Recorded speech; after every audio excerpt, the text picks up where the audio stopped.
Welcome to the No Clue Podcast. I am one of your hosts. I'm Tyler. I'm Mike. Welcome back. It's been a while. A lot has happened since we've been out. NFL,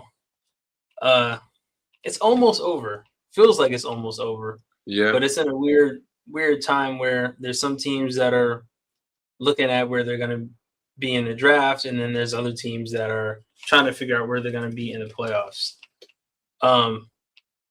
Had some major injuries, and we have probably the biggest comeback of our lifetimes, which is Phillip Rivers.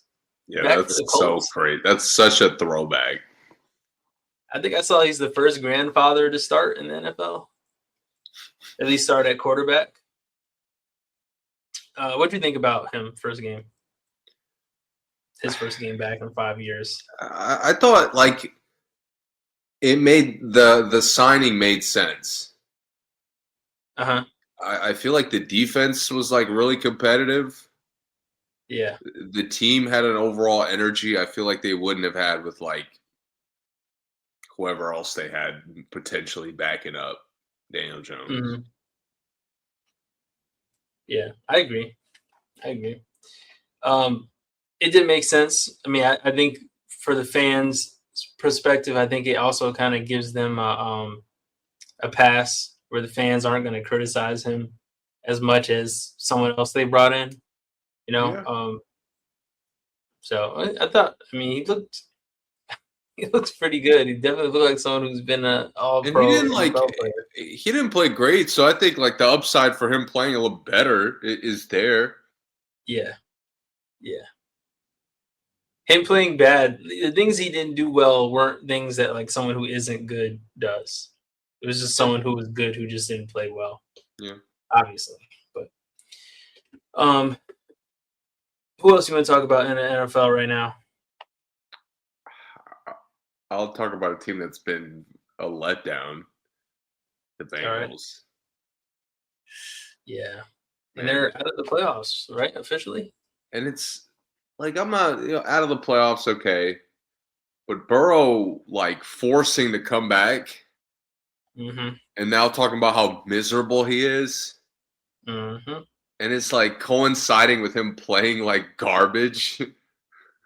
And the talk of him not even being a Bengal next year now. Yeah. All of a sudden. And it's been depressing for Cincinnati. Yeah, especially after this past offseason with the all the contract issues they had and all the who's up in the air, who's gonna stay, is T. Higgins coming back? Is they had all these things going on in the offseason, and they worked it out, only to have such a rough, wild season. I mean, last year they were better and they were fighting for a playoff spot. Yeah. So. And people's futures were up in the air. Now the only person who we thought's future wasn't up in the air has his future up in the air. Yeah, that's tough. But I mean, if he were to leave, every team that doesn't have a top 5 quarterback would want Joe. For sure. I'd put up Joe against most top 5 guys. Yeah, well, I mean, I think he has super high trade value, fandom value. He's someone everybody likes. All the fans like. As soon as he goes to a new team, he's going to immediately capture he'll be the face of whatever team he goes to. I just hope it's a Bengals problem. I hope he comes to the Giants, but yeah. I hope it's a Bengals problem too. I hope they work it out because I like this team. I think him and the receivers have had such a good chemistry. It would just be weird to. That's why I'm way after an injury. That's why it's weird to me that he's so miserable. Mm-hmm. The situation's not that bad. Right. It's set up for you to thrive. You guys have been close. Your bad luck has been probably the biggest reason for the letdowns. Mm-hmm. And it's if you're talking about not loving to play, is it really the Bengals problem, or are you just tired of getting hurt? Right. which I guess in a way is Bengals' problem. Yeah.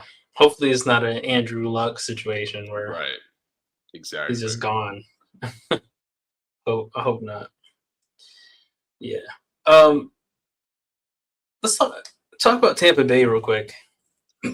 What a collapse from Man, them being like probably the most feared team in the league for up through maybe 8 games.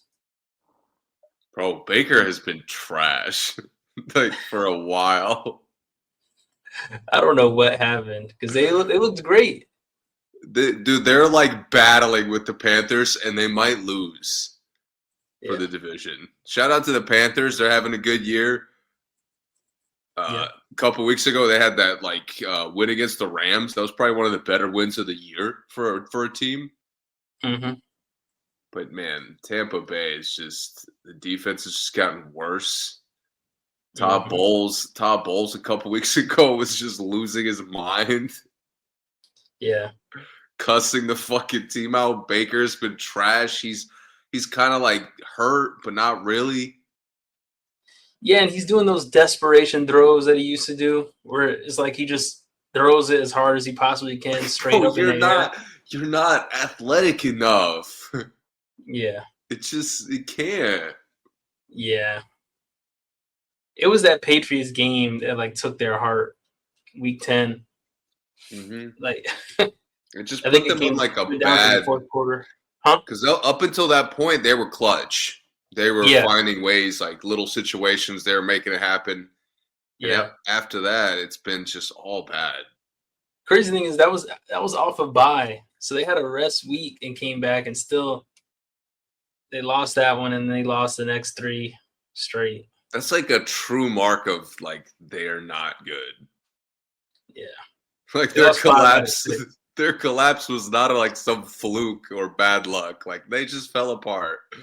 Yeah. And then I mean even with Mike Evans coming back, it still hasn't clicked yet. It almost looks like they're really struggling to get him back into the back into Yeah. rhythm. It's tough. I feel like they got away from the run, but it's at the same time they're losing. Yeah. You're kind of in a weird spot, so I don't know. Their season is really falling apart. Yeah, it has. It has. I don't have any. Oh yeah, we got to talk about Green Bay. Um, Micah Parsons is out for the season.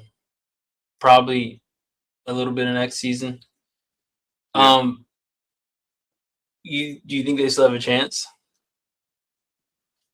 this year? Honestly, no. Yeah, he their offense is good, but it's only as good as their defense has been for the most part. Like they get really good field position because their defense is good.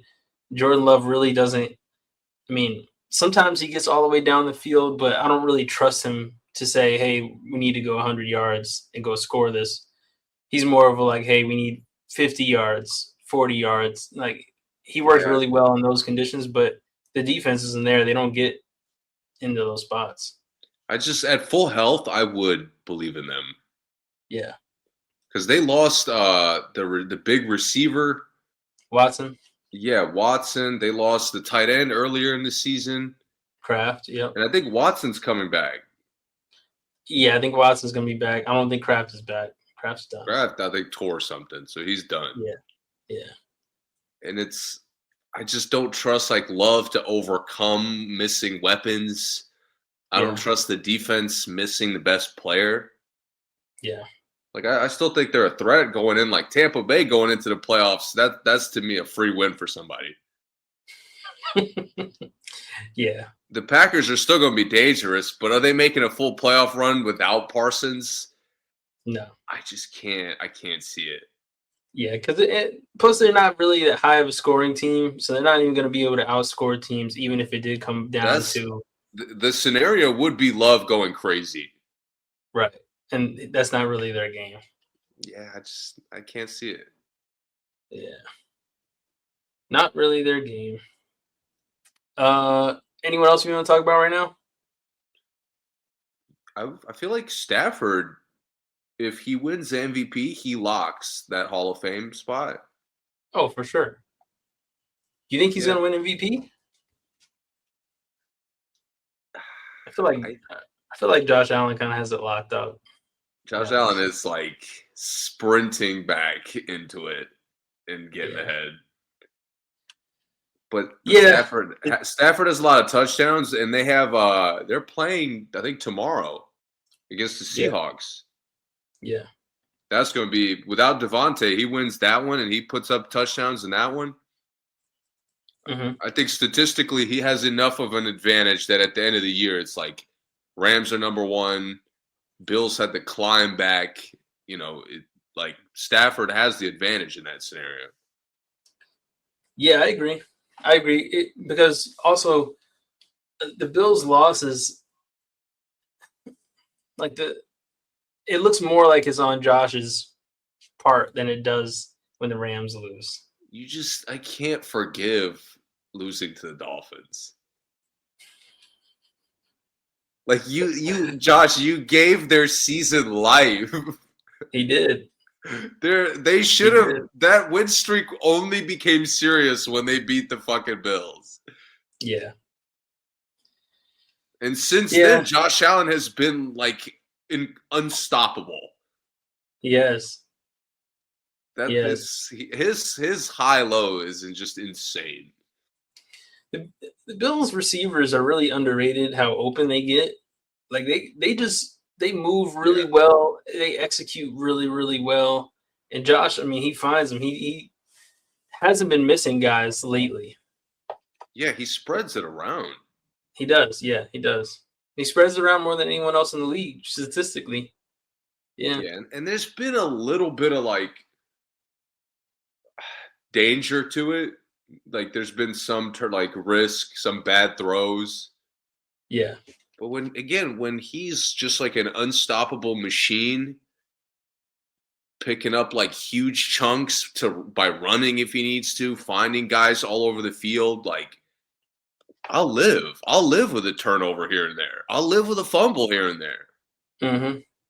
But they're putting up. I mean, that Patriots game, they just went like touchdown, touchdown, touchdown, 5 straight Mm-hmm. against a team that was dominating the season. Yeah. That to me was like holy shit. Like they're fucking no matter how they close the season out, because I know their schedule, they have some important games.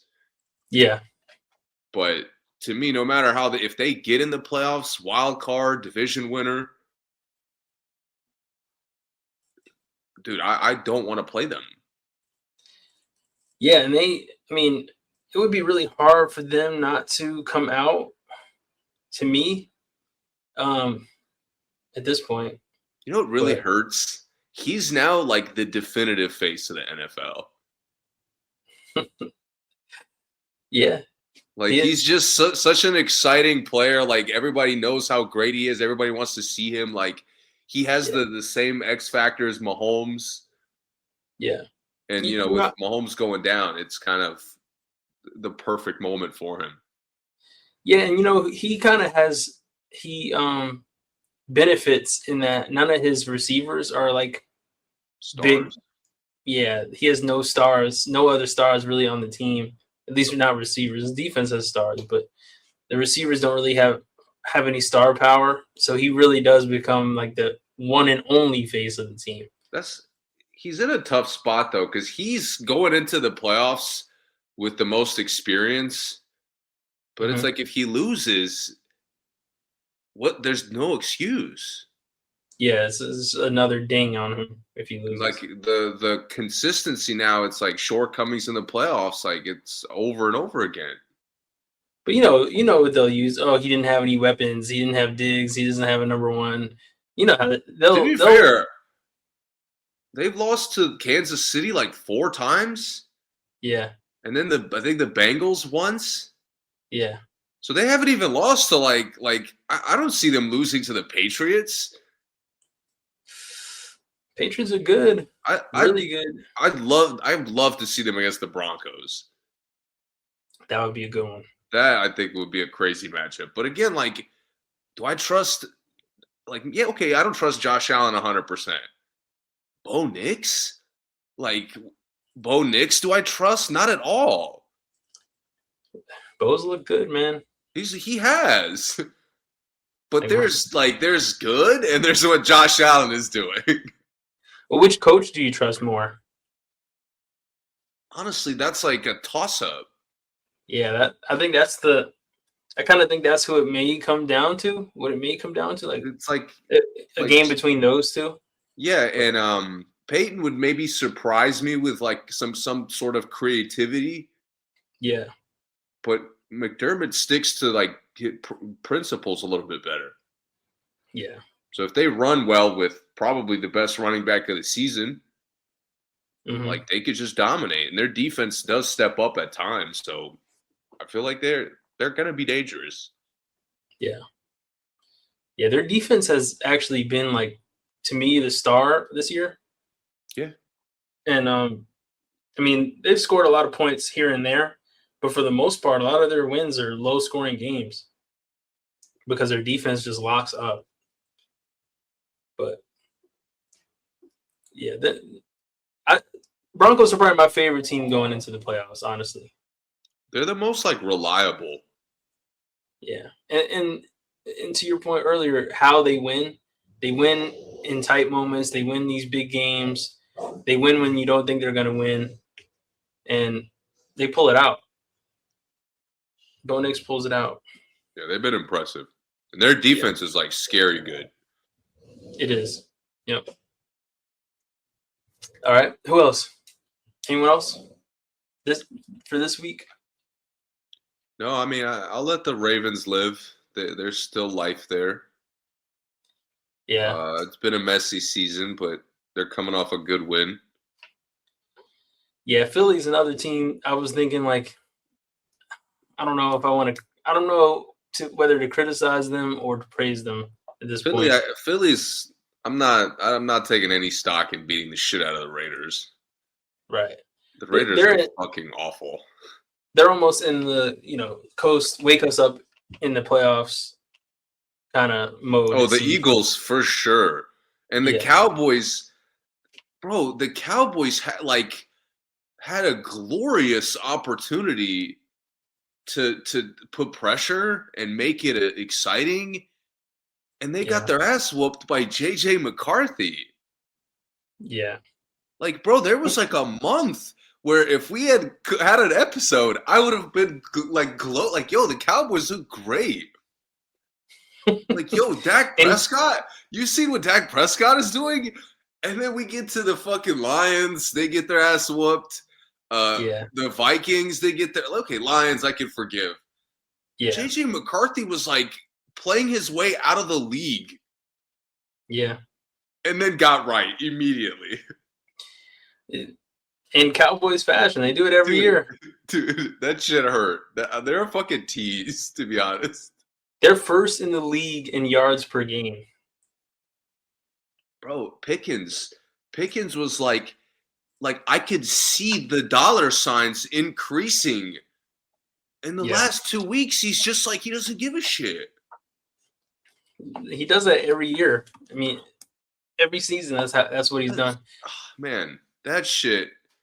And meanwhile, the Steelers are like popping off, kind of. Mm-hmm. It's like, man, that shit. Cowboys, what are we doing?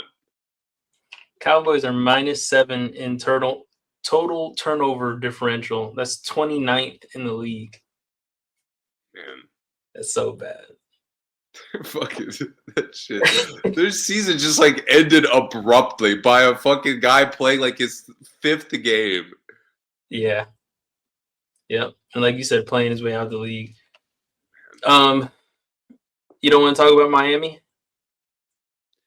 No, because it's like I just really, dude. It's hard for me to blame one guy in team sports.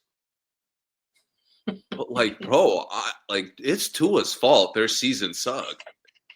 It is. He's been atrocious this year. Bro, in this last game, that montage of his interceptions is like, it's vomit-inducing. Yeah. It really, to me, really wasn't even close this year. He's been the worst quarterback. I mean, I think Geno gave him a run for his money a little Yeah, bit this year. for a while, you did. Yeah, but Tua was really bad. But like Gino So bad. just sucked. Tua was like throwing games away. Like 4 times he did it. Yeah. Like, dude, I can't imagine like a running back fumbling a fourth quarter drive 4 times in a season. Yeah. And a lot of his interceptions are like right to the other team. There's no one even in like no one in the vicinity of the ball. Bro, it's they put the stat all against zone defense. Oh, really? Every pick he's thrown this season is against the zone. That's good scouting. Well, you don't need it this year because he's benched. But Bro, that would have been a good scouting report there. Tua, I thought you were reading the field. Like, if we can't read the zone, like, what are we looking at? He can read it, he just doesn't know how to beat it. We really, what do you say? Like, he can't see over the line. He can't see. No, he can't. Dude, it's bad. It was so bad, bro. That shit, like, it genuinely pissed me off. Yeah. Because they played their way to save McDaniel's job, in my opinion. I don't know if they'll keep him. Mm-hmm. But the team was competitive enough where I'd like to see him back. Yeah, me too. Just run it back with a fucking Kirk Cousins. Like, dude, I don't give a shit. I don't need somebody great.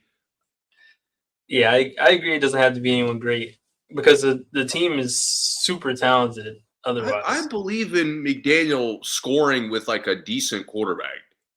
Yeah, me too. Yeah. Tua is just fucking what? I don't know what the fuck he was doing this year. Because, like, I didn't look at him as, like, a gunslinger. It's not even a gunslinger. It's just, like, a dumb decision maker. Mm-hmm. Like a literal choke artist. Mm-hmm. So I don't know what the fuck is happening there. Finally, they benched him. He didn't show any competence at all this year. Oh, and worst part, he didn't even own it every time. Yeah. Like, it's people not coming to the meetings is why I'm throwing games away. What? Yeah, that was nuts. And I mean, I don't think anyone's ever accused him of being a leader, but I know no one ever will now. Nope. Yeah, I know it's a wrap now. That shit is crazy. Yeah. Yep. All right. That's good on football. Let's move on to basketball.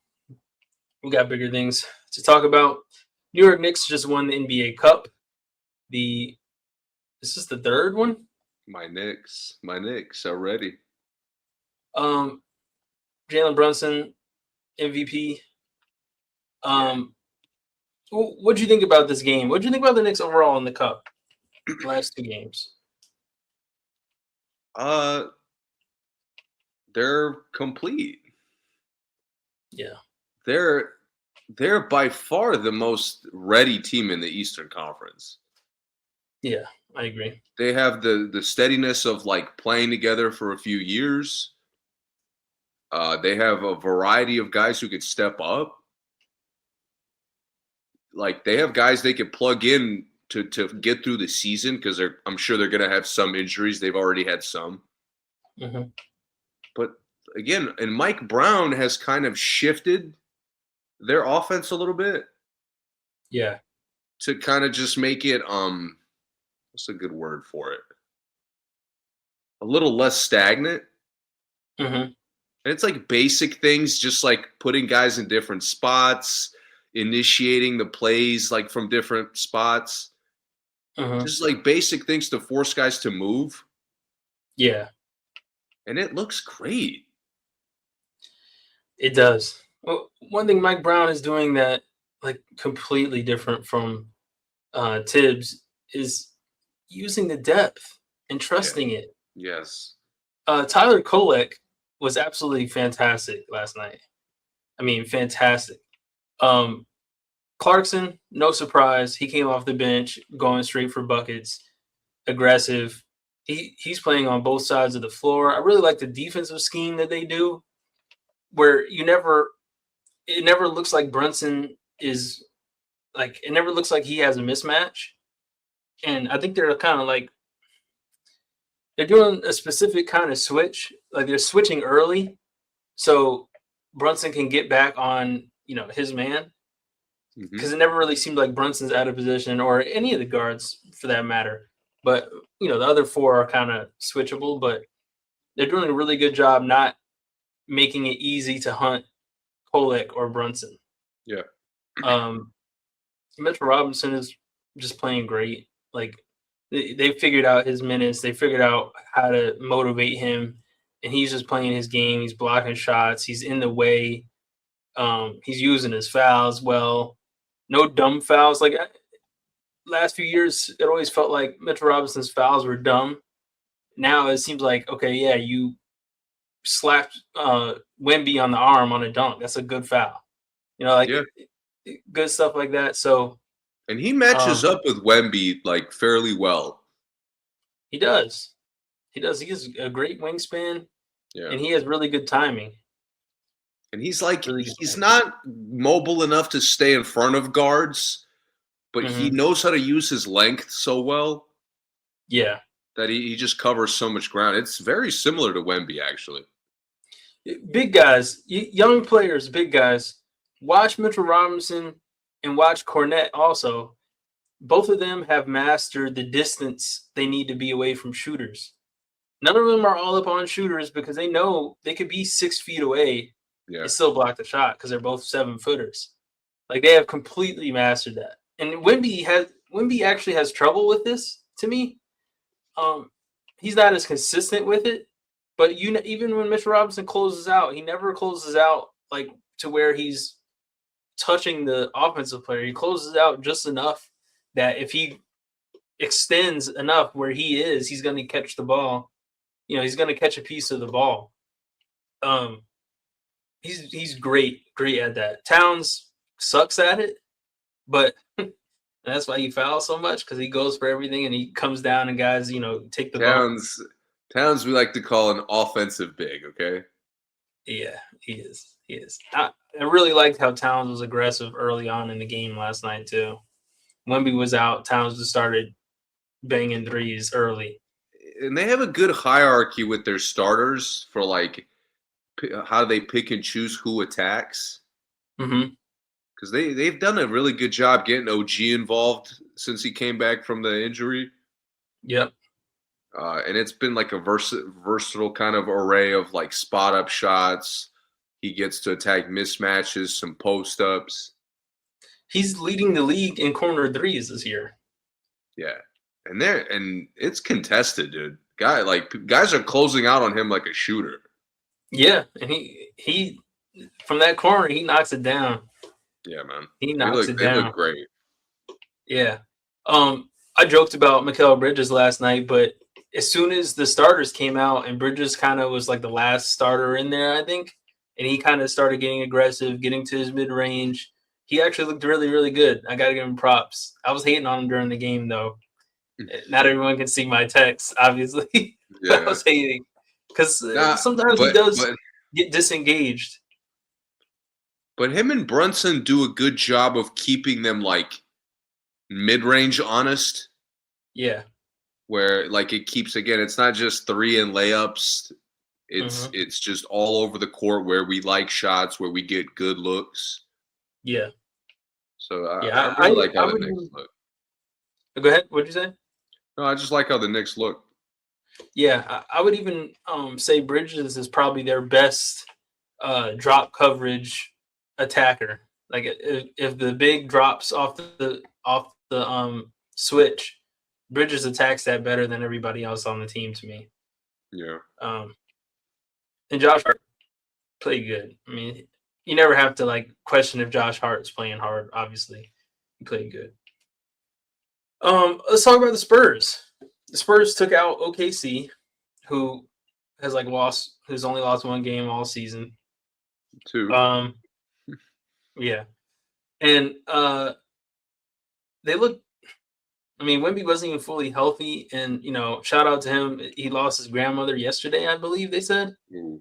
right before the game, which he kind of came out a little bit flat. It could be why, but he looks fantastic in these last two games. First game back, I forgot how many games he missed, but what do you think of the Spurs overall? I really like how much energy they play with. Yeah. Like they play very young. Their rotation's very solid. Mm-hmm. There's like a level of trust you don't expect from a team that doesn't have like a ton of time put in together. Yeah. It's just for me the one thing it's they're not really using Fox well. Mm-hmm. And I know he's so good. He kind of like hides whether he's actually being involved or not. Yeah. If that makes sense, like where Yeah. he's kind of coasting as far as his involvement in the offense, Mm-hmm. and it creates these long stretches where they're really not running anything for him. Yeah. It's kind of all just randomly up to him, and he doesn't have a good feel playing like that. Yeah. He doesn't look like the second best player on the team all the time. And It's been the younger guys like just more hungry to have an impact. yeah, you remember last year, maybe 2 years ago, I said that Jimmy Butler was playing like the coach in a scrimmage that doesn't want to take shots but tries to get Yeah. everyone else involved. That's how Fox looks sometimes because he does just come down, kind of go through the motions. He takes weird shots, um, and I think that Wemby is such a threat inside, like off the pick and roll. Wemby is such a good first option. They haven't like found a way to free up that space for Fox because in Sacramento, and I mean Fox is a professional basketball player, so I'm not saying he can't adjust to a new team, but on Sacramento, the Fox we saw they ran a lot of pick and pops for Sabonis, who really isn't even a shooter, but Mhm. Sabonis was very rarely ever in the paint unless he was rebounding. So Fox got to do a little more slashing, a little more. They would like do pick and rolls with Keegan Murray, so like it was another shooter or a different kind of cutter where he got to really explode off of it, and they don't really use that on this team. Part of it, I think, is because Wemby is such a threat inside, and when Cornette's out there, Cornette really isn't a pop threat. Um, it just kind of the middle is a little bit more clogged. Plus, there's really not any knockdown shooters on the Spurs. Some guys who hit shots. I mean, I guess Barnes is kind of a knockdown shooter, but No, their spacing, he's not. their spacing isn't flattering for Fox like we've seen Fox have in the past. Yeah, and I'm like, I want to be generous. They obviously a lot of games left for them to figure it out, Yeah, but I can't picture why there's not some sort of strategy to utilize his speed. hmm Like he's just so fucking fast, and maybe it's an unfair comparison, but I'm thinking of like Halliburton last year, where it's like his speed, they were just unstoppable because they knew how fast Halliburton was. The team like fed off of that speed, and hmm it got them easy looks all the time. hmm Right now, what's left of Sacramento, the only like shell of them playing well is utilizing speed. yeah, So watching the Spurs with a lot of young guys who aren't like steady shooters hmm constantly try to slow it down and like execute and generate looks for specific guys and have Wemby create certain like out of certain situations yeah, is stagnant. yeah. This is how I felt earlier in the season when I kind of said I wish they would use Wemby a little more as a point forward, use him pushing the ball a little bit Yeah. more because I felt exactly how you feel. So even though they have more time to fix it, I felt like this 10 games ago and they haven't fixed it yet. So it does seem like they do just move a little bit slow to be that young and that athletic. Like I don't know why there's not a breakaway Fox dunk every night or breakaway castle dunk every night. But Yeah. they get rebounds and they do kind of wait around to see who should get the ball. Um, it doesn't look like guys are breaking out. It doesn't look like guys are even cherry picking a little bit like some of the really good teams do. OKC, I mean, I use cherry pick loosely. But OKC, Caruso like stands at half court waiting for a steal sometimes. And like he's already down court. You didn't even know you lost the ball yet, and Caruso's already down court ready for a dunk. And Spurs are probably slightly more athletic than them, and they don't do anything like that. Like they'll show little flashes, but it's so sporadic. Yeah. Even last night, who was it that fouled Fox on a Fox stripped it from them. I don't even know why Fox let that person catch him. I forgot who. I thought it might have been Kolek. Yeah, Kolek hacked the shit out of him. I'm like, how do you not dunk that or extend past them? Yeah, like how did you let him catch you, Fox? Like he was so far ahead of him, he just slowed down for the lay. I'm like, that was by itself like such a weird moment to me. I'm like, what are they doing? That moment, I kind of felt like they were going to lose the game because it felt like they weren't taking it serious or something to me. But and meanwhile, Brunson's getting layups at will. Yeah, the smallest person in the gym. There's something missing. I do think they have a good amount of time to figure out versatility to their shot selection. Yeah. But it has to come from like utilizing what Fox is good at. Yeah.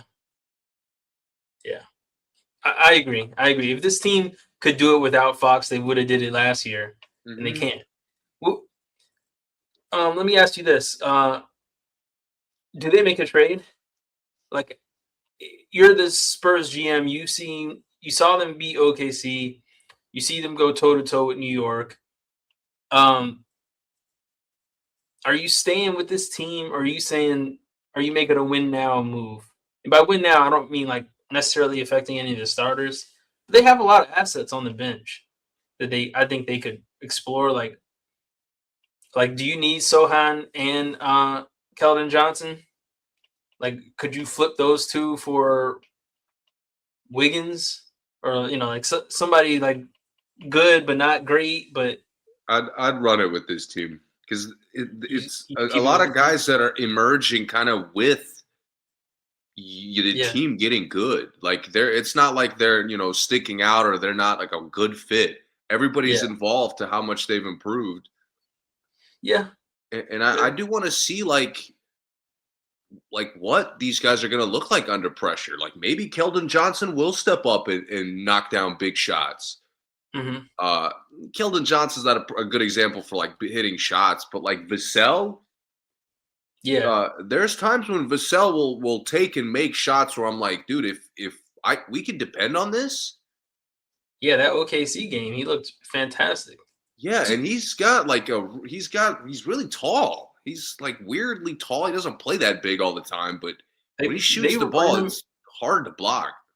They were playing him at the 4 a little bit. Yeah. He now to me, when I say the trade thing, I think their starters are untouchable, in my opinion. I mean, maybe Barnes if it's something like really good, but I think the other 4 and Harper and Cornette to me are untouchable in a trade. But I am talking about Keldon Johnson, even though I like him, but I like him enough that I think other teams would use him. But I don't know. I wish they, to your point, I wish they did have someone a little more reliable off the bench. But we'll see. I think he's good. And I think he's really versatile, which helps them because when he comes in, it really doesn't matter who he comes in for. I mean, I wish they had somebody more reliable than Barnes, even though he's played well. Yeah. But like I've watched Harrison Barnes, long enough. He's gonna give them duds when they need him most. Yeah. And I'm with you. Like, I don't know if Keldon Johnson will step up. Yeah. But let's see it. Why not? I'm with you. I think that the front office, seeing how they've been playing these last this last 2 weeks, I think I would probably pull the trigger and say, let's go get the championship right now. Like, let's see who we can get for a championship right now. I don't think Keldon Johnson is a championship player right now, but I do think he could be. And they don't even play Sohan anymore. He just dresses out. If we're trading like guys that don't fit in the rotation often. Yeah. All right, let's see if we could get somebody. But like, I'm not looking for like a Wiggins, like you said. Yeah. That's not a steady enough upgrade to me. Like, yeah, the upside is there, but he's also older. He's a little more injury prone. He's going to be a tougher fit because he played with them for coming in. Yeah. I was just trying to think of someone who could play in a big moment, but isn't going to cost you 5 draft picks. Like, I feel like I feel like Barnes, Johnson, and Sohan for Wiggins isn't like a crazy trade. But I mean, like, they're obviously not going to go get Anthony Davis with those 3 as the package. You know what? Who would it be? Like Kuzma? I'll give you a perfect name where the problem is not. This guy is impact-wise way better than Barnes. Yeah. But Naismith. Oh yeah, that's a good one. But like the problem is Barnes has this like level of reputation, I guess. Yeah. Level of ability, level of capability. Yeah. That, they're not like eager to pick up a guy like that, even though we both think they should. Yeah. Right. So I really think they're going to stick with their guys. Maybe they'll look. They'll probably look. I mean, Atlanta, there's probably somebody in Atlanta that could help. They'll explore it. But maybe on the Wizards will do some random shit. Who knows? Wizards like to hand out championship pieces. I think Middleton is a good fit, but I don't know how much I would pay for Middleton right now. Hard for me to evaluate Wizards players with my biased eyes, but I see the picture. I think Middleton gives you what Barnes does and is probably a more reliable shooter. And like if we're down 3, who would I want to? If the Spurs are down 3 right now, who's taking the shot? Wemby? And who's the second option? Vassell could hit it. Barnes could hit it. I'm not going with Barnes. Vassell's second option. But Barnes bricking it, but they're kicking it out to him. Yeah, so I think he'll be wide open, shoot that shit, hold the follow through, and it'll brick like not even close. Yeah, so I think Middleton gives you the championship pedigree, the experience, but also gives you a little more if they were to do that. Which I think Sohan and Keldon Johnson for Middleton is a good trade to me for the Wizards. Anything. I want them to figure out winning with their current roster. Yeah. I think they should. I just think they look great. I think they're really close to win now mode, but we'll see. We'll see what happens. Where do you want to go throughout the league next? We could talk about how OKC's been dominating. Yeah, they have in fact been dominating. They've just been on a different level. Yeah, I don't really have too much to say about it. They just are so swarming on defense and so aggressive. I just don't remember seeing a team like them where literally everybody on the team is aggressive. Like everybody. Yeah. And they rotate like crazy. They just look like they practice harder than everybody. It does, yeah. It does. It looks like they get paid by practice time. Yeah, I do like the one guy, AJ Mitchell. Mm-hmm. He's giving some 6-man potential. He got to win most improved or 6-man, one or the other. I hope Has to. he gets considered. He does look he's such a noticeable improvement with guys like role players like that step up. Yeah. Yeah. Big time. Seems so obvious to me. He went from 6.5 points to 14 points a game. 5 shots to 10 shots. His percentage dropped a little bit, but literally everything else, other than his percentages, but he's taking more shots. Everything else is up, almost doubled. So, and he's like seamlessly fit to be a core of the rotation, not just like the back part. Yeah, they have so much room, man. Like they have so much room for injuries. They have room for trades. They have room for guys just wanting to demand a trade. Like they got anything, they're gonna be fine. They're gonna be fine no matter what because they're a solid 9 deep of really really capable players.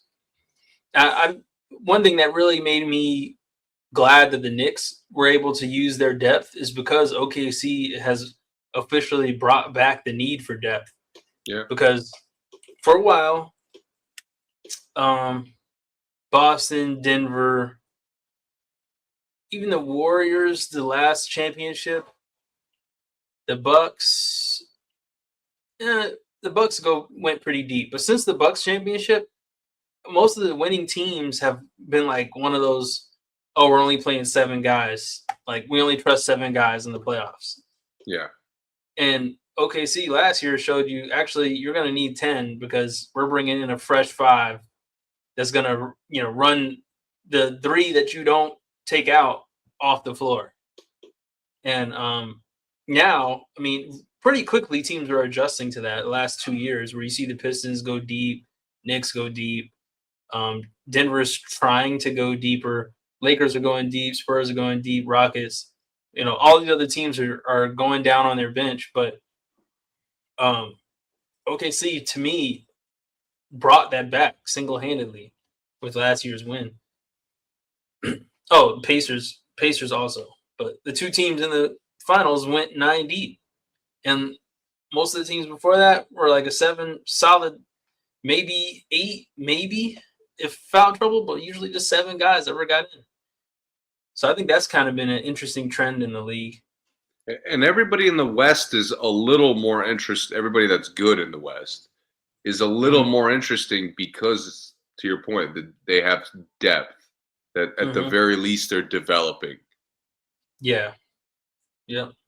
Like Houston, for example, is not like Reed Shepherd is a guy for them who he's getting better and better.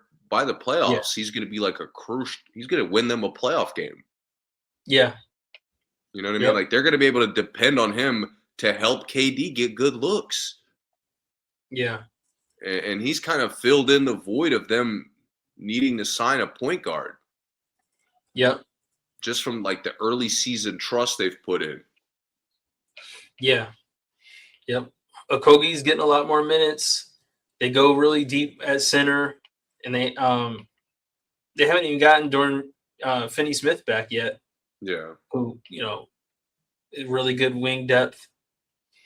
Oh man. But yeah, you're right. They are developing. I mean, Eason and Shepherd are major developments for them. Yeah. Major. I'm gonna talk about Memphis really quick. I don't have too much to say, but what a collapse, man. Like from 2 years ago, I saw a clip of, the Warrior series, 2 Warrior series they had. I'm just like, what happened to this team? Oh, they really only lost Dylan Brooks. And since then, everything has went downhill for them. Ja can't have a good attitude for 2 straight games. Then he can't stay healthy for 2 weeks. I forgot Jaren Jackson was even like in the league this year. They got a lot of young guys coming in and playing, but even then, it feels like they're not getting the most out of all of them. The ones that they do play, it feels like they're almost like not allowed to fully play their game. Have you gotten to see them at all? Yeah. What do you think? How there's like most improved? There should be like a opposite, like most regression. Yeah. And, dude, I don't know what the fuck Jared Jackson has been doing. It's been horrible. It's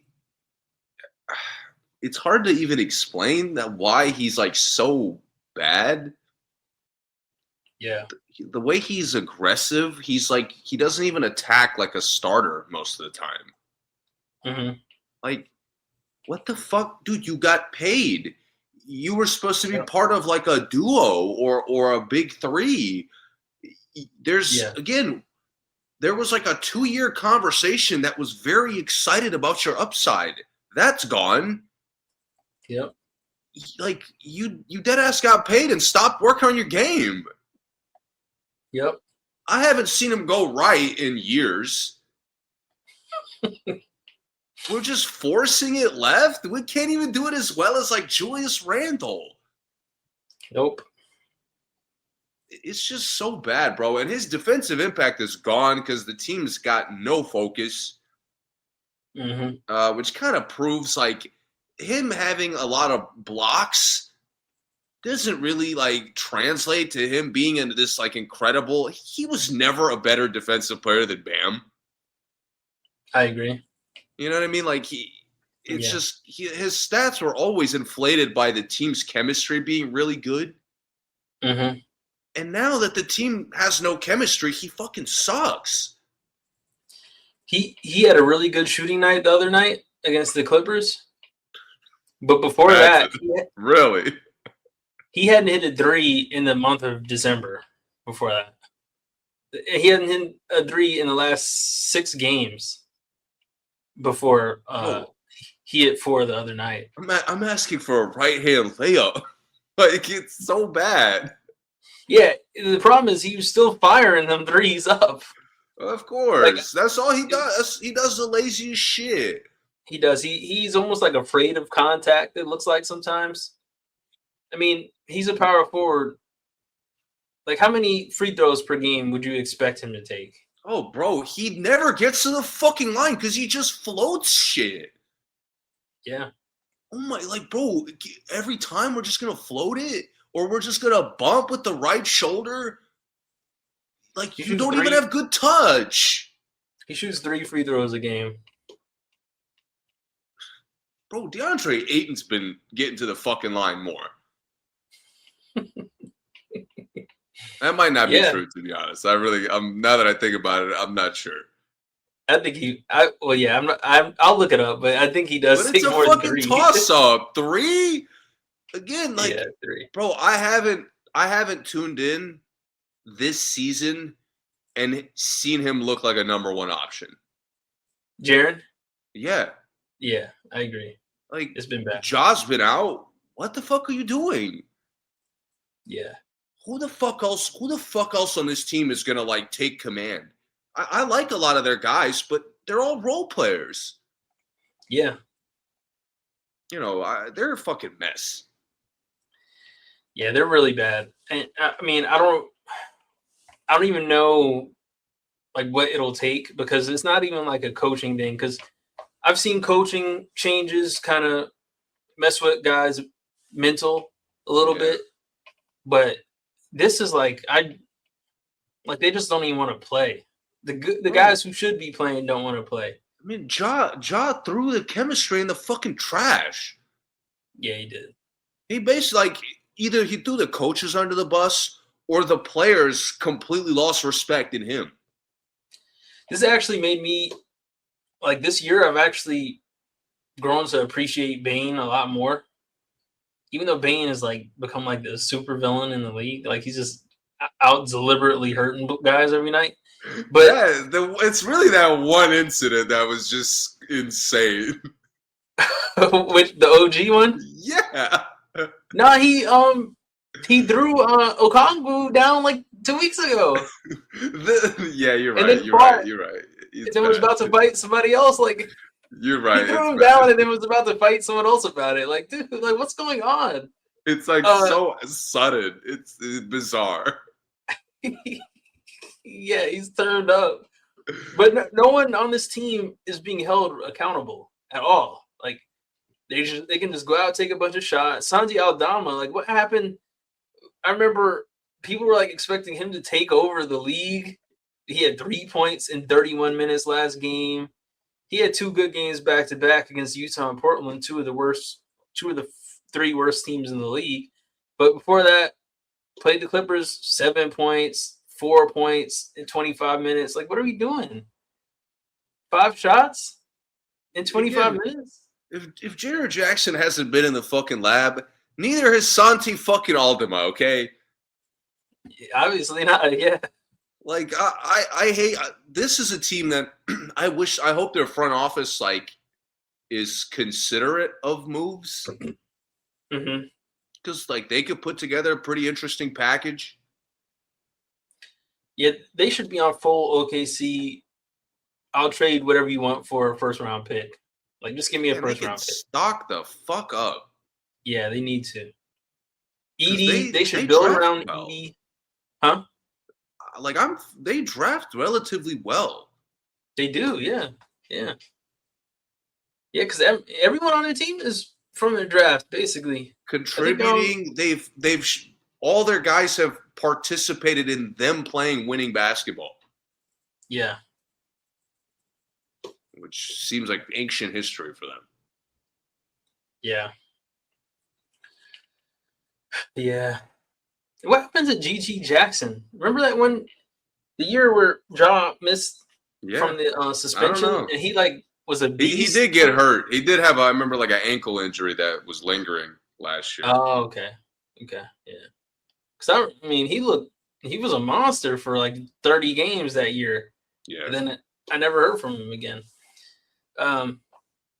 Yeah, man, blow Memphis up, get him out of here. Speaking of, since it's been a minute, we almost forgot the story, but you did mention the Clippers, and it reminded me. Yeah. Man, what a fucking shit show. Yeah. We just can't. What an embarrassment. 6-20. It's not, the CP situation was just like the end of the year. Like, the season's done. The franchise respect for the year's done. I mean, Harden, just pack it all up, get it all out of here. I mean, listen, as a basketball fan, like, I'll probably tune in to James Harden every now and then. Yeah. But it's like, I don't want to tune in to Kawhi Leonard. He might not even be playing the night you tune in. Yeah, that's a given, but they're just so, like, soulless. You want to hear some of their rankings in the league? They're real quick. If I ask you what will we remember about Chris Paul as a basketball player? Assists, point guard. Yeah. Okay. So what's so special about Harden? Like, what's one of Harden's best qualities? He gets assists. They are 29th in the league in assists.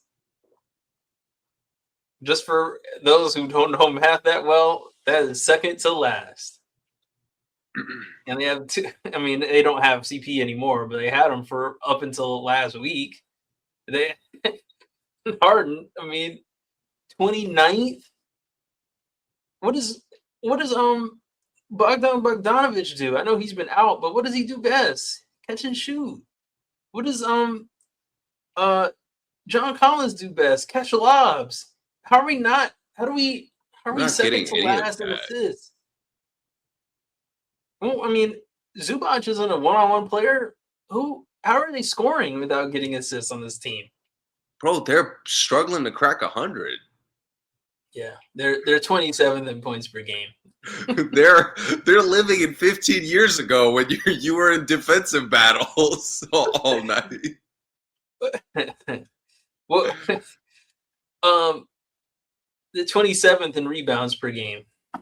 It's so bad. Like, there are so many most teams. improved player last year, almost. There are so many teams that Chris Dunn could participate on and like actually look solid.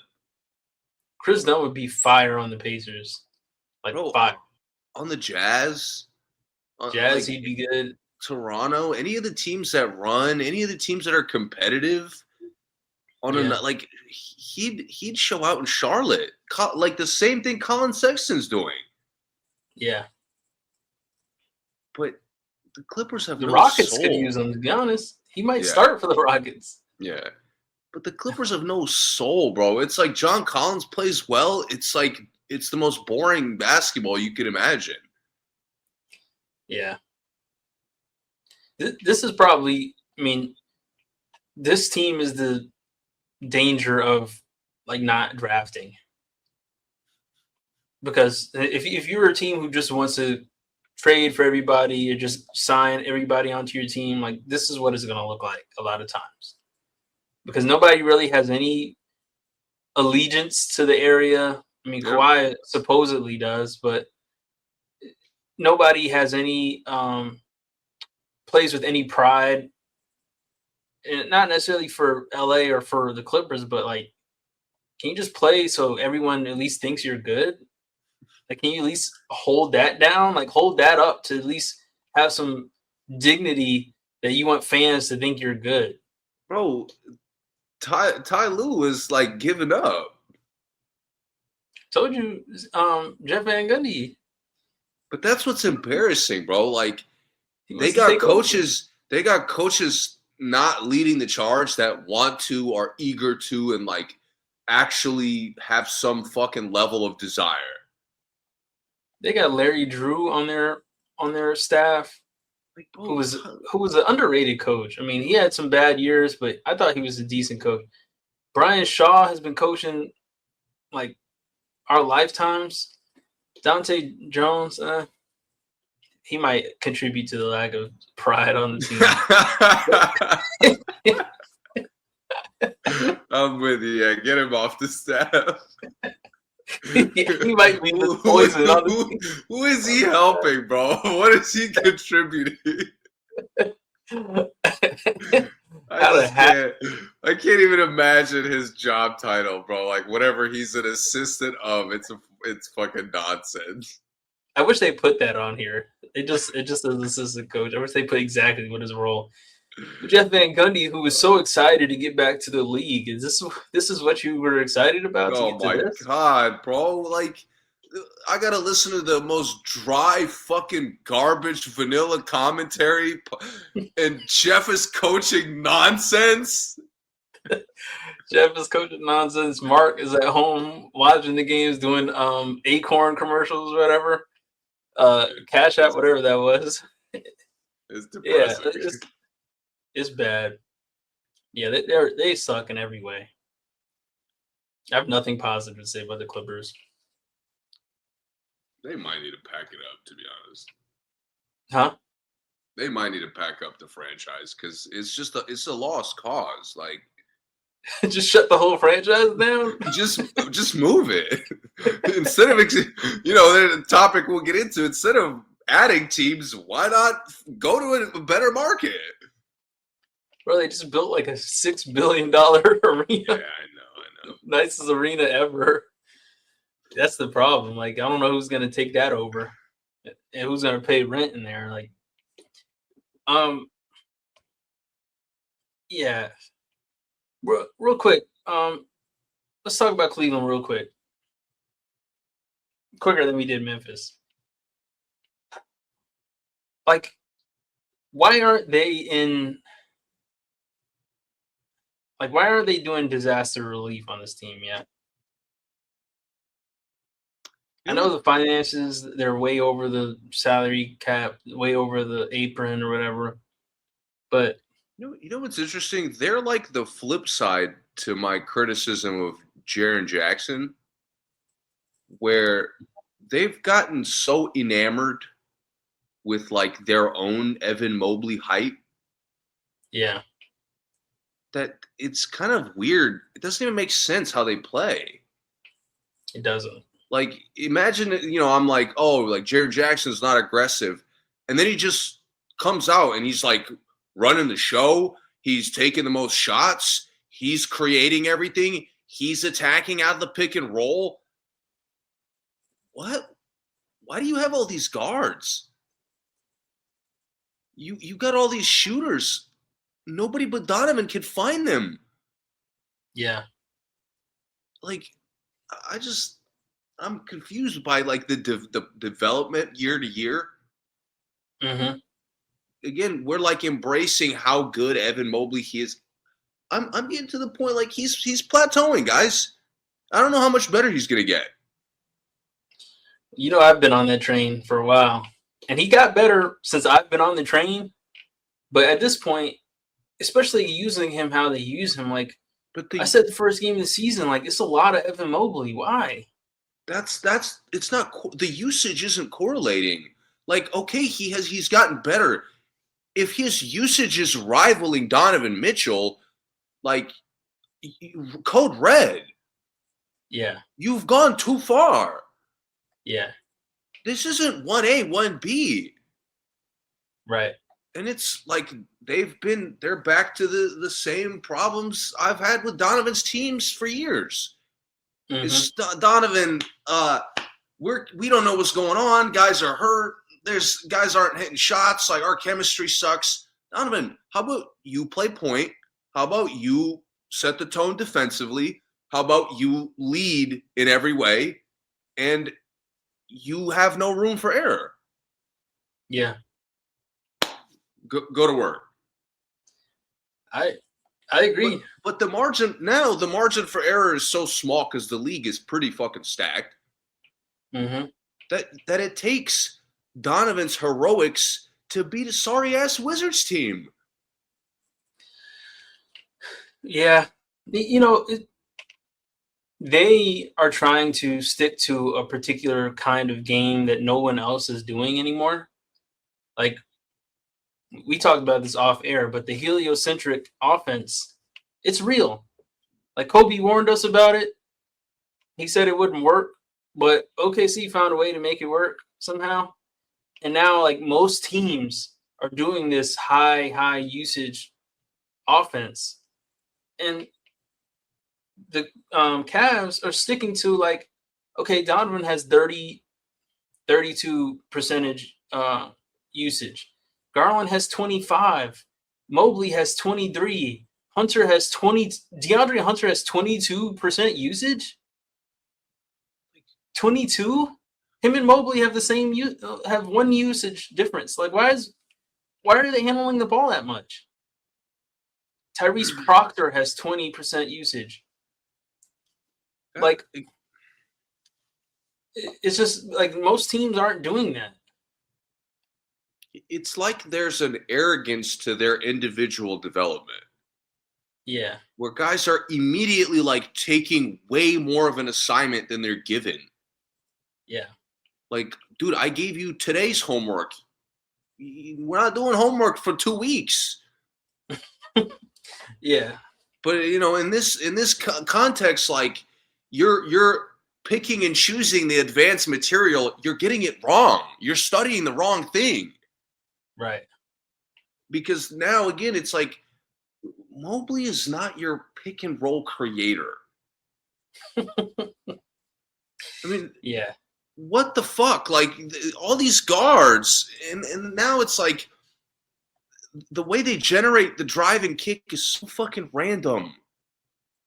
It is. That's why they can't they can't keep up in shootouts like they used to be able to. Mm-hmm. Because they're not in control, and they don't even understand why. Because they're like, "Oh, Donovan's going toe to toe, like Evan Mobley's going toe to toe with their number 2 or 3 guy." Yeah. Like, but these teams are structured in this way where it actually makes sense. Right. It's never worked for you. Yeah. What do you think they do? Like, let's say you had the full keys to the franchise. What would you do? What's the first thing you would do? Oh man. Or what would be your overall like 1-year plan? Either Garland or Mobley's gone. Yeah. One, not both. Like, you could pick one. Yeah. My personality, that's a tough one for me. I don't know which one I'd pick. Yeah, I think Mobley probably has more trade value, but um, But like you need Garland less. you are just lost as a team. You're lost in like the development sauce Yeah, they are. because it's not the upside. Like, there's no upside that looks like you're going to be competitive. Hmm. Where teams that are not even at full strength are showing that. Hmm. I mean, you're falling so far behind what like Detroit is doing Hmm. that Donovan's heroics are not they're not getting you through it. Yeah,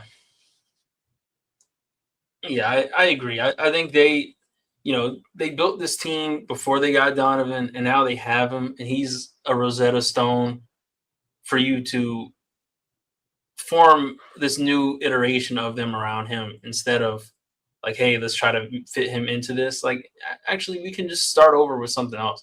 And he looks great at the point. If you need to, if you trade Garland and you get something else, just keep Donovan at the point.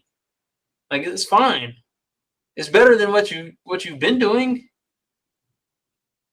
Yeah. And at times, it's like sometimes it looks like Donovan and Hunter are playing on the same team, and then Garland, Mobley, and Allen are playing like on a different team. It's almost like when Donovan's not out there, they're just the team that was there before Donovan got there, and they play their game, which works. But then he comes out there, and then they're just kind of watching him, or they're just kind of watching Mobley. Mobley's coming down, taking pull up threes without anyone else touching the ball. And I'm like, it's just bizarre. Like, it's just not good. And I like the team a lot. I really like some of the players. I like even the players that are like, I like Tyrese Proctor a lot. I like Jalen Tyson a little bit. Um, Obviously Dean Wade and Lonzo's starting to get back, like Harold. actually get healthy. Yeah, he's starting to hit his shot finally because he shot absolutely terrible the first 10 games. Naquan Tomlin, I love. He comes in with so much aggression, dunking and blocking and fouling. I like that. And I like Struess. I mean, he hasn't been healthy yet, but I like Struess. Um, so they got bones. They just like this starting lineup has run its course. And Hunter just isn't the right guy for this team. I never felt like he really was. But I want to see Hunter when they make a change, I agree with that. I agree with that. I'd like to especially see if Mobley Hunter. is the guy you move. Yeah, Assuming you get a big or at least a wing, like yeah, maybe they do kind of go a little smaller, make a more hybrid lineups, or the opposite. They stay big, but like they change how they play big. hmm Like like I a want big to see wing. how Hunter fits into that, but it's just not this. Yeah, because I think Hunter is a good starter if he's not your best starter. I mean, if he's not like your third best player, I think he is a good starter. So I think he does complete your starting lineup because he is so versatile. He plays 3 or 4. Him and It's just Mobley have this it bothers me. weird Like thing where, last episode, we talked about Orlando and their struggles. yeah, Like Orlando started off worse and have hmm already developed in a better way than anything Cleveland's done. yeah, they have, And then they just lost to them last year. So it's like they're jumping you. They made one big change, and they're jumping you 20 games into the season. yep. And Cleveland should not hold on to any draft picks because, like, what are you drafting for at this point? Your oldest player is like 29. Like, I mean, Donovan maybe 30, and everyone else is in Yeah. their mid 20s. Like, we don't need any. We don't need to get any younger. Like, trade some of those picks. Get a win now player. Especially these teams at the bottom have like a gold mine of players. Like, Yeah. um, most of the teams at the bottom of the league are stacked. Like, take anyone from New Orleans, they're stacked with talent. They just suck together. Still haven't figured out the coaching thing. All right, moving on. Philly. I've watched the last 3 Philly games. 76ers. They look fantastic. I got to be honest with you. They lost to Atlanta. That was a really, really, really good game. And I think the game before that, I forgot who it was against, but it went down to the wire. Um, Indiana. Yeah, Indiana. It went down to the fourth quarter. Paul George is back, like for real back, like PG-13 back, even though he's number 8 now, PG-8. Embiid looked great against the Pacers. He didn't look as great in the next game, but I mean, he had 39 against the Pacers. Like Embiid's back, putting up 30s. Paul George is putting up 30s. Maxi's been hurt. Sick with illness the last few games, but they're one of the few teams that is legitimately too deep at almost every position, except power forward. But they have Grimes, they have Edgecombe, they have McCain, they have Maxey, they have Embiid, they have Drummond, who's been playing great. Then they have Paul George and Oubre, who's been out also. But they have so much length. They can go fast. They can go slow. They can play iso ball. They can run plays. They just have like I know I'm hyping them up, and I know the first thing everyone is going to say, well, they're not going to be healthy. Embiid's not going to play any more games. Paul George is going to blow his shoulder out again, but whatever. But I'm just saying, seeing them almost healthy, they look really, really, really good. I just think they need some time to play together because I don't know if Maxey, Paul George, and Embiid have played more than like 10 games together in 2 years.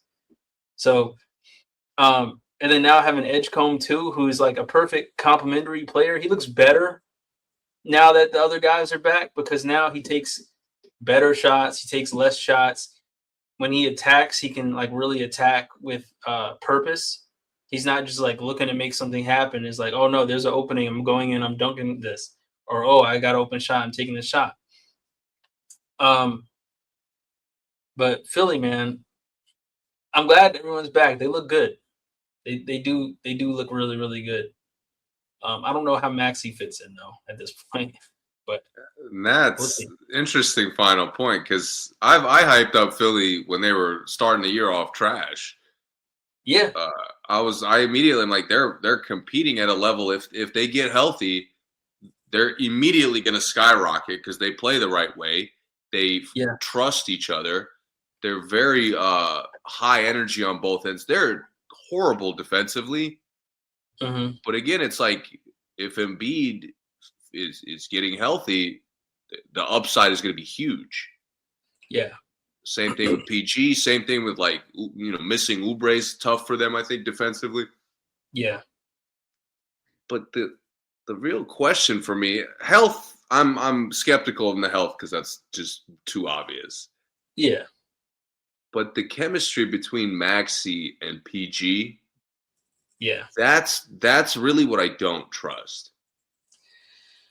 That is going to be the most interesting thing because I think they are much better when Paul George is playing point, is playing the main play initiator. But Paul George is silky smooth, kind of slow motion. How does he adjust to Maxey, who plays 120 miles an hour all the time? That's what's going to be really weird to me, their pacing. But I don't know, man.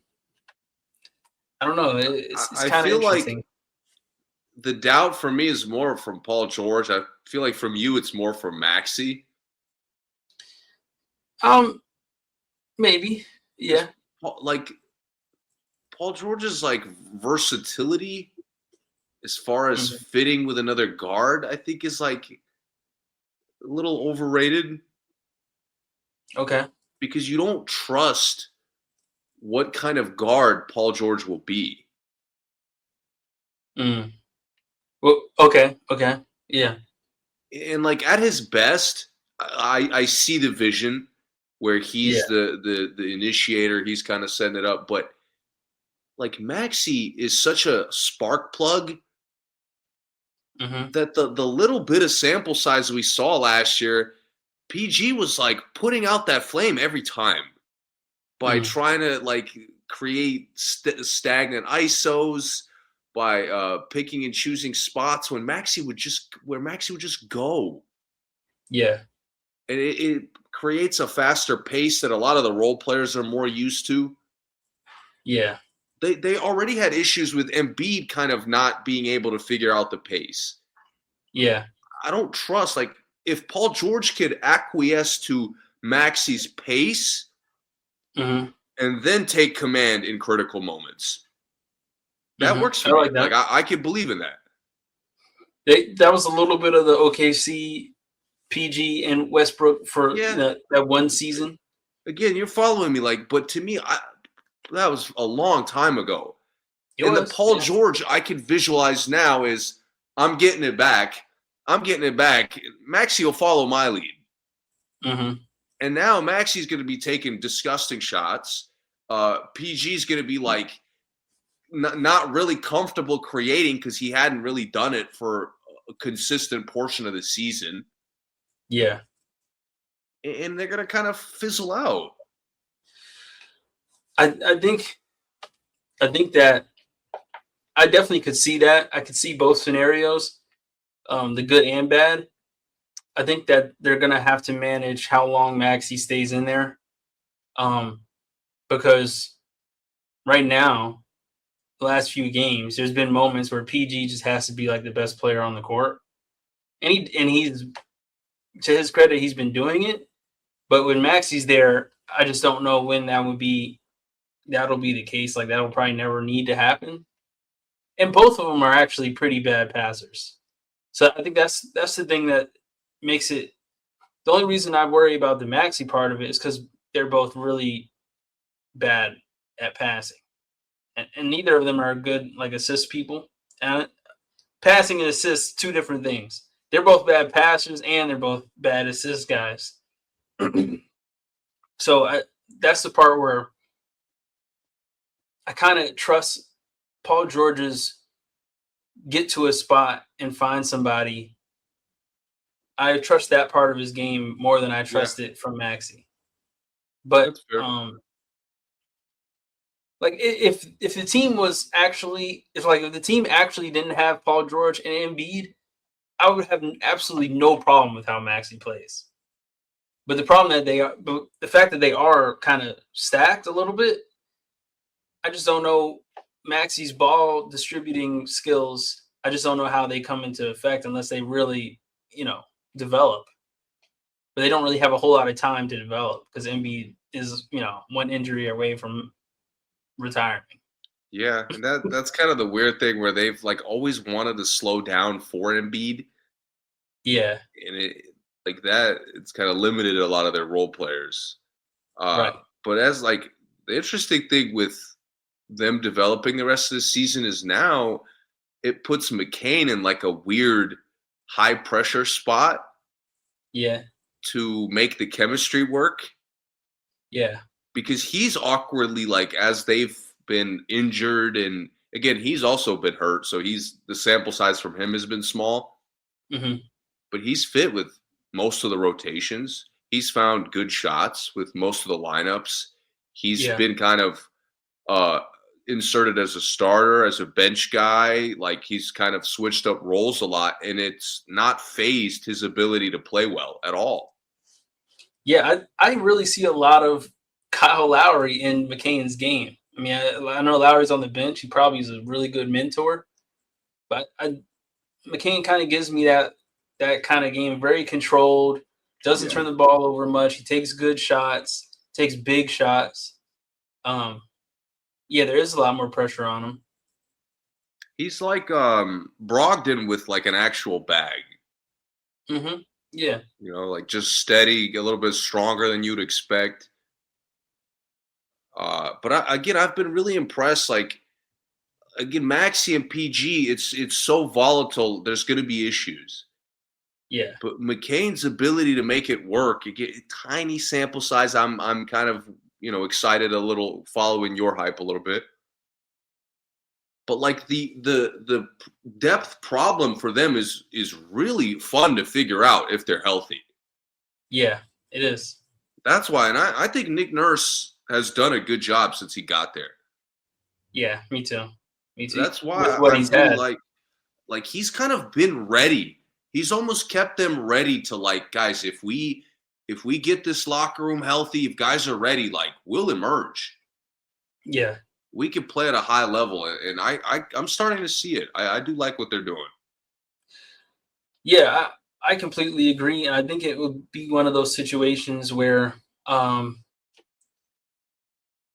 like you remember when Denver, not the championship year, but before that, when Monty Morris was there, Mm-hmm. and like before Jokic just became like 80% of the offense, like they still really used Murray as a point guard, and then Murray would be the first one out, and Monty would come in, and then Jokic just took control for the rest of that quarter, and then Jokic came out, and then Murray took control for like the next quarter. Mm-hmm. Like that might be something they'll have to do with Maxey and McCain and PG, where they come out early, where they kind of play both guys. They try to work with both guys, but Maxey's kind of running the pace. Maxey comes out. You got McCain, and it's kind of more of a controlled system point guard, and that's where PG probably gets most of his shots. Then PG comes out, and then they turn it up with Maxey and Edgecombe. I don't know. Nurse is the professional. I'm not the professional. He'll figure it out, but I could see that being a good recipe for them. It's just going to be tough because, like, back to they're going to be playing with the recipes. Like, they're not going to be able to get the recipe and see if it works, see if it's good, and kind of build upon it. Like, it's kind of going to be various recipes, and then we see what we get going into the playoffs. Because they're never going to have 5 games where everybody's there. Like you just gotta reason why too. You visualize like the game 7 stressful like tie game mid fourth quarter. The Knicks are coming down and you know exactly what they're doing. Like they know what they want. Boston knows exactly what they want. I even think like Cleveland to a lesser extent like knows what they're trying to get. Yeah, you know what's coming. Is the Garland pick and lob, right. And if it's not there. Right. Would I run that? Would I run that a lot? No, but I'm not coaching. Right. Donovan's coming off the weak side to get the ball if they can't. But again, find because even with health, the minute management, the game management is going to be tough. Yeah. Like to get any sort of steadiness from a rotation. Yep. And all these teams, all these young teams, like if there's anything they're consistently improving, it's how steady their rotation is, who they could trust to put out there. And Philly's going to be at such a disadvantage with that. Yeah. That's what it's so hard for me to have faith in them, but they're playing really well. Yeah. Yeah. Okay.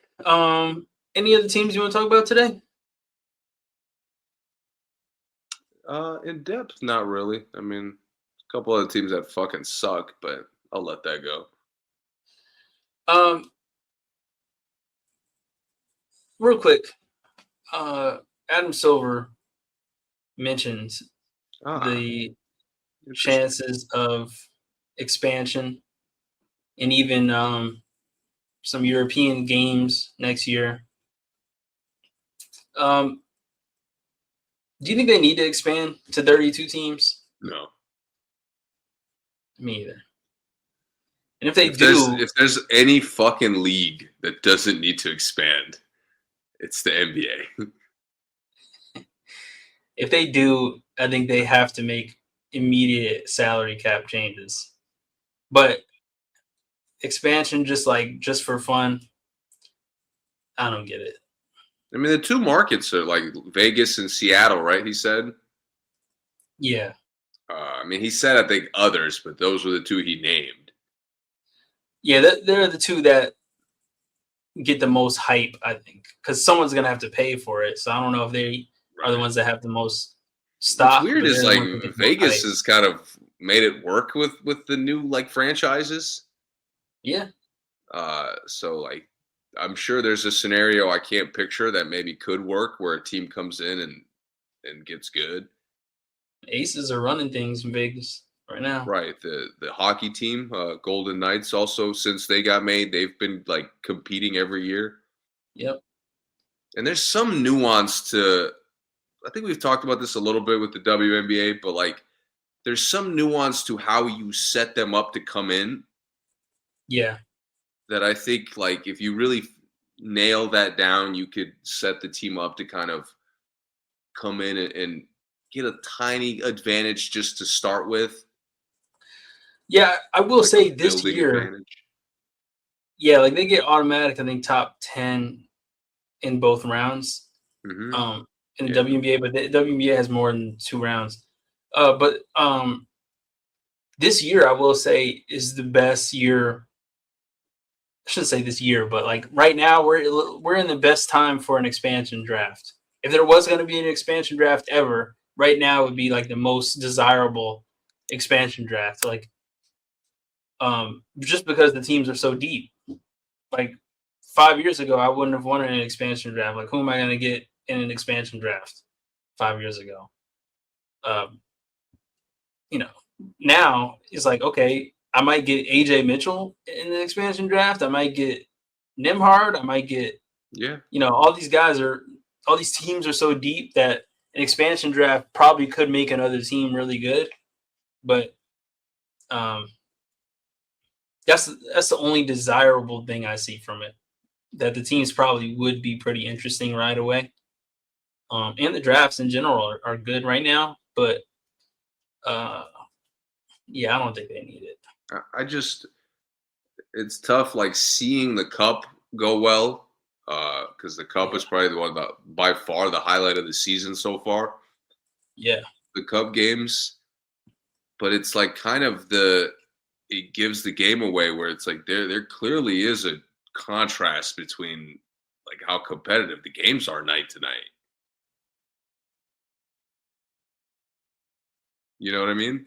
And I just hello, oh, I cut out. yeah.